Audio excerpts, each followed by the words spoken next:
திண்டுக்கல் மாவட்டம் வேடசந்தூர் தாலுகா பகுதிகளில் அனுமதியின்றி செயற்கை மணல் தயாரிக்கும் ஆலைகள் செயல்படுவதாகவும் இதுகுறித்து உரிய நடவடிக்கை எடுக்க வலியுறுத்தியும் மாரம்பாடி பகுதியைச் சேர்ந்த ஒருவர் உயர்நீதிமன்ற மதுரை கிளையில் வழக்கு தொடர்ந்தார். அதனைத் தொடர்ந்து வேடசந்தூர் தாலுகா பகுதிகளில் சட்டவிரோதமாக செயல்படும் மணல் தயாரிக்கும் ஆலைகளை ஆய்வு செய்து நடவடிக்கை எடுக்குமாறு அதிகாரிகளுக்கு உயர்நீதிமன்றம் உத்தரவிட்டது. தொடர்ந்து கனிம வளத்துறை உதவி இயக்குநர் விஜயராகவன், வேடசந்தூர் தாசில்தார் விஜயலட்சுமி, மாசு கட்டுப்பாட்டு வாரிய உதவி செயற்பொறியாளர், உதவி பொறியாளர் திவ்யா தலைமையிலான அதிகாரிகள் வேடசந்தூர் பகுதிகளில் அனுமதியின்றி இயங்கும் 13 செயற்கை மணல் ஆலைகளை சீர்வைக்க சென்றனர். ஆனால் அதிகாரிகள் வருவதை அறிந்த மணல் ஆலைகளின் உரிமையாளர்கள் இயந்திரங்களை அப்புறப்படுத்திவிட்டு தப்பி ஓடினர். இதனால் அதிகாரிகள் ஆலைகளின் விவரங்களை சேகரித்துக் கொண்டு திரும்பினர். இதுகுறித்து அதிகாரிகள் கூறிய போது குவாரிகளின் விவரம் குறித்து மாவட்ட அறிக்கை அனுப்பப்பட உள்ளதாக தெரிவித்தனர்.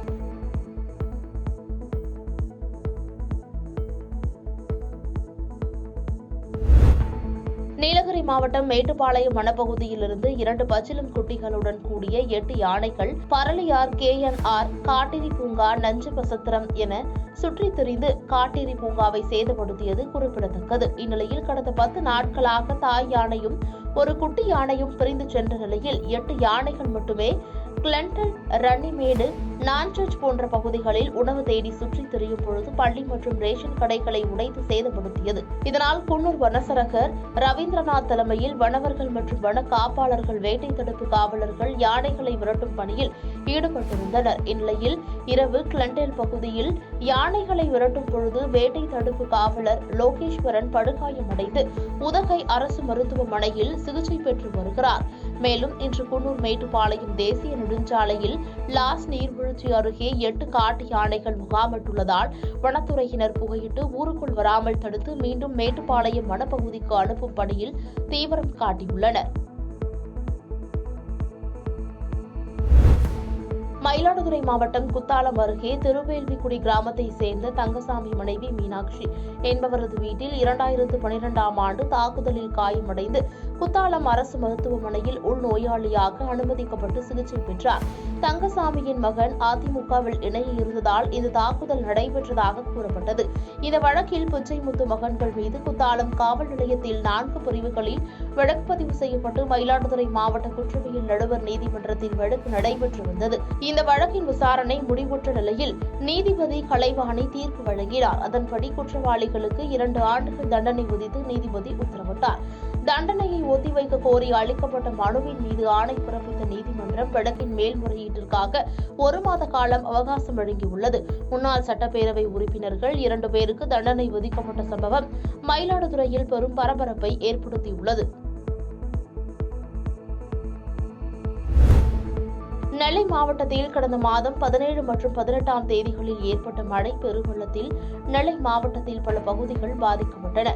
மாவட்டத்தின் பல பகுதிகளில் சாலைகள், பாலங்கள் சேதமடைந்தன. மாவட்டம் முழுவதும் பல்வேறு பகுதிகளில் விவசாய நிலங்கள் பெருமளவில் சேதமடைந்தன. இந்த பாதிப்புகளை 21ஆம் தேதி மத்திய குழுவினர் முதல்கட்டமாக நெல்லை வந்து ஆய்வு செய்தனர். அதனைத் தொடர்ந்து தேசிய பேரிடர் மேலாண்மை ஆலோசகர் KP சிங் தலைமையில் அதிகாரிகள் 2 குழுக்களாக பிரிந்து மாவட்டம் முழுவதும் ஆய்வு செய்கின்றனர். முதலாவதாக வெள்ளத்தில் பாதிக்கப்பட்ட கருப்பன்துறை, ஆற்றுப்பாலம் மற்றும் சீவலப்பேரி கூட்டு குடிநீர் திட்டம், உடைப்பு ஏற்பட்ட சாலைகள் உள்ளிட்ட பல்வேறு பகுதிகளை பார்வையிட்டு ஆய்வு செய்தனர். இவர்களோடு தமிழக அரசின் கூடுதல் தலைமை செயலாளர், வருவாய் நிர்வாக ஆணையர் KRP பிரபாகர், வருவாய் நிர்வாக கூடுதல் ஆணையர் பிரகாஷ் உள்ளிட்டோர் கலந்து கொள்கின்றனர். வடசென்னை தண்டையார்பேட்டை YMCA பகுதியில் வசித்து வருபவர்கள் நாகராஜ், ஆதிலட்சுமி தம்பதியினர். இவர்கள் வீட்டில் பல ஆண்டுகளுக்கு முன்னர் வாடகை வீட்டில் வசித்து வந்த மதனா என்பவர் தற்போது காசிமேடு சூரிய நாராயண பகுதியில் அமைந்துள்ள சிறுவர் காப்பகத்தில் சமையல் மாஸ்டராக பணிபுரிந்து வருகிறார். இவரிடம் பணம் கொடுத்து ஏமாந்ததாக அந்த குடும்பம் காப்பகத்தின் முன்பு தர்ணா போராட்டத்தில் ஈடுபட்டனர். இதுகுறித்து அக்குடும்பத்தை சேர்ந்த லட்சுமிகாந்தன் என்பவர் கூறுகையில், தனது மகனுக்கு அரசு துறையில் வேலை வாங்கி தருவதாக கூறி 16 லட்சம் ரூபாய் பணத்தை கடந்த 6 ஆண்டுகளுக்கு முன் வாங்கியதாகவும், இதனால் வரை வேலை வாங்கி தராமல் ஏமாற்றியதோடு பணத்தையும் திரும்ப தரவில்லை என குற்றம் சாட்டினார். பின்னர் தகவல் அறிந்து சம்பவ இடத்திற்கு வந்த காசிமேடு போலீசார் தர்ணா போராட்டத்தில் ஈடுபட்டவர்களிடம் பேச்சுவார்த்தை நடத்தி கலைந்து போக செய்தனர். பாதகம் செய்பவரை கண்டால் நாம் பயங்கொள்ளலாகாது பாப்பா. மோதி மிதித்து விடு பாப்பா, அவர் முகத்தில் உமிழ்ந்து விடு பாப்பா. அண்மை செய்திகளை உடனுக்குடன் தெரிந்து கொள்ள இணைந்திருங்கள் இயம்நாடு தொலைக்காட்சியுடன்.